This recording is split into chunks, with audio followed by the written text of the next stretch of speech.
حضرت عبداللہ ابن عباس رضی اللہ تعالیٰ عنہ، آپ نے فرمایا مصطفیٰ کریم صلی اللہ تعالیٰ علیہ وسلم نے فرمایا صدقہ فطر تم پر کیا ہے؟ واجب ہے. اور فرمایا صدقہ فطر کس چیز کے لیے ہے؟ فرمایا روزوں کے اندر اگر تم سے کوئی بیکار باتیں ہو گئی، لغویات منہ سے نکل گئی، تو فرمایا یہ ان کا کفارہ ہوتا ہے. صدقہ فطر ان کا کیا ہوتا ہے؟ کفارہ. دوران روزہ اگر انسان کے منہ سے کچھ لغویات نکل گئی، جناب کوئی خاص باتیں نکل گئی، کوئی بیکار باتیں نکل گئی، تو روک یہ صدقہ فطر اس کا کیا ہوتا ہے؟ کفارہ ہوتا ہے. اور صدقہ فطر کس پر واجب ہے؟ ہر اس شخص پر جس پر زکات واجب ہوتی ہے.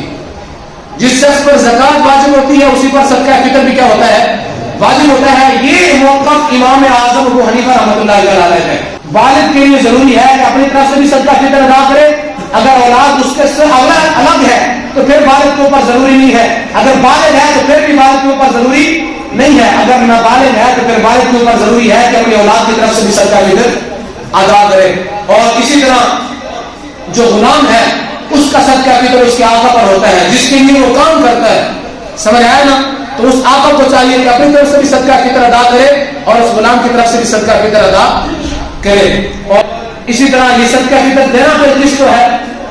فرمایا جن لوگوں کو آپ زکات دے سکتے ہیں، انما الصدقات للفقراء والمساکین والعاملین علیہا والمؤلفۃ قلوبہم وفی الرقاب والغارمین فی سبیل اللہ وابن السبیل.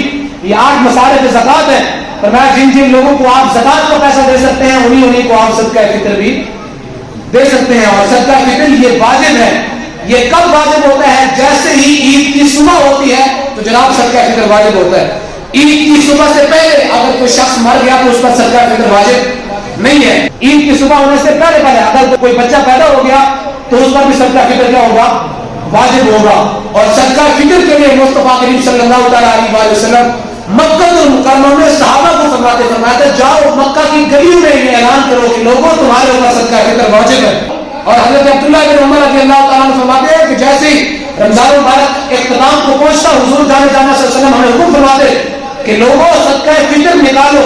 کہ صدقہ فطر ہر عاقل پر بھی واجب ہے، بالغ پر بھی واجب ہے، نابالغ پر بھی واجب ہے، غلام پر بھی واجب ہے، آقا پر بھی واجب ہے.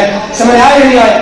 لیکن بعض علماء کا یہ قول ہے کہ صدقہ فطر صاحب نصاب پر واجب نہیں ہے، یعنی جس شخص پر زکات واجب ہے اس پر صدقہ فطر بھی واجب ہے. بعد نے کہا کسی شخص کے پاس اگر 2 ٹائم کا کھانا ہو، صبح کا بھی کھانا ہو شام کا بھی کھانا موجود ہو، اس کے علاوہ اگر اس کے پاس کوئی مال بچتا ہے تو اس شخص پر بھی صدقہ فطر واجب ہے. اس کا بھی حق بنتا ہے صدقہ فطر ادا کرے. لیکن احناف کے نزدیک یہ ہے، امام اعظم ابو حنیفہ رحمۃ اللہ علیہ کے فرمان کے مطابق یہ ہے کہ صدقہ فطر اس پر واجب ہوگا جو شخص صاحب نصاب ہو، جس کے پاس اتنا مال ہو کہ اس پر زکات واجب ہوتی ہو.